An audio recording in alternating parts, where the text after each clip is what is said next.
Now I had given an assignment to you where you need to take input of your name from the terminal using the input function and print the name, not the name only, your name and age from the terminal, and print the name and age. So I think if you did it correctly and the code runs well, but if you don't, if the code you got an error or something like that, then that is not a problem. I'm going to show you how we can do that. So in the last video you have seen, we have taken the input from the terminal and we just need to take input of age. So we can take one more variable called age and use the input function, and inside of that we can pass that enter your age.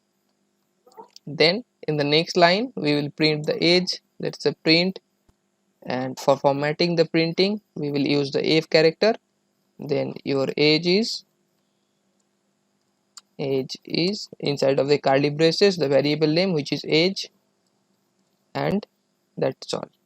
Now let us run the code to see if it is working successfully. Let us enter the name and let us a random age, and you can see that code is running. So that this is how we can do the assignment work and take the input of different types of different variables from the terminal. Yes, that is all for this video, and we'll see you in the next video.